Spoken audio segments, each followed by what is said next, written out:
پاکستان کا کشمیر سے متعلق ٹھوس اور واضح موقف ہے۔ بھارت کو کشمیر سے متعلق 4 اگست 2019 کی صورتحال پر واپس آنا ہوگا۔ وزیر خارجہ بلاول بھٹو زرداری نے واضح کر دیا، کہا بھارت کو بات چیت کے لیے سازگار ماحول پیدا کرنا ہوگا۔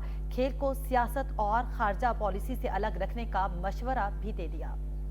وزیر خارجہ بلاول بھٹو زرداری نے گوا میں پریس کانفرنس کرتے ہوئے دو ٹوک موقف اپنایا۔ کہا کشمیر کے بارے میں پاکستان کی پالیسی میں کوئی تبدیلی نہیں۔ پاکستان کا کشمیر سے متعلق ٹھوس اور واضح موقف ہے۔ بھارت کے یک طرفہ اقدامات سے تعلقات متاثر ہوئے۔ 5 اگست 2019 کو بھارت نے غیر قانونی اقدامات کیے۔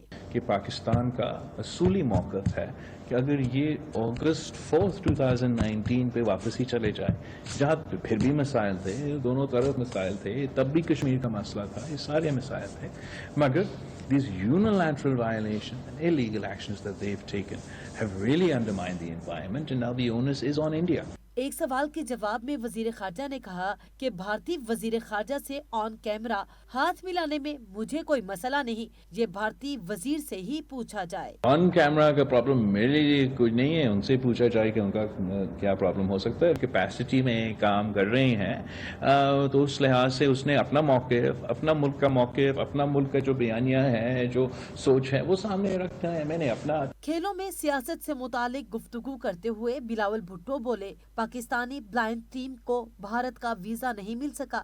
بھارت کیوں پاکستان کی بلائنڈ کرکٹ ٹیم سے ڈرتا ہے؟ بلائنڈ کرکٹ میچ ہو رہا تھا انڈیا میں، اس میں پاکستان نے جانا تھا، انہوں نے اپلائی کیا، ان کو ویزا نہیں مل سکا۔ میں نے آج جب میں بھارت کی انٹرویو کر رہا تھا تو میں نے ان سے پوچھا کہ بھارت کیوں ڈرتے ہیں پاکستان کے بلائنڈ کرکٹر سے۔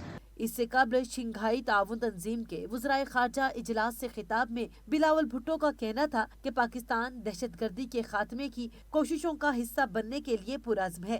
دہشت گردی کو سفارتی پوائنٹ سکورنگ کے لیے استعمال نہیں کرنا چاہیے۔ ہم دہشت گردی کا مقابلہ اس لیے کرنا چاہتے ہیں، اس لیے پاکستانی سب سے زیادہ متاثر ہوئے، سب سے زیادہ پاکستانی وکٹمز ہیں۔ To achieve that we need to work together.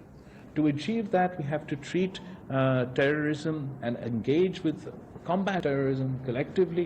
اگر ہم ایک دوسرے میں بس صرف بیان بازی، الزامات کے حد تک ہمارا جو کاؤنٹر ٹیررزم ایفرٹ ہے وہ کامیاب پھر نہیں ہوگا۔ ان کا کہنا تھا کہ مشترکہ ترقی کے لیے علاقائی اور اقتصادی روابط ضروری ہیں۔ موسمیاتی بحران انسانیت کے لیے خطرہ ہے۔ سی پیک سینٹرل ایشیائی ریاستوں کو راہداری تجارت کے لیے بہترین موقع فراہم کرتا ہے۔ وزیر خارجہ بلاول بھٹو نے واضح کیا کہ پرامن اور مستحکم افغانستان اقتصادی تعاون اور عالمی امن و استحکام کی کنجی ہے۔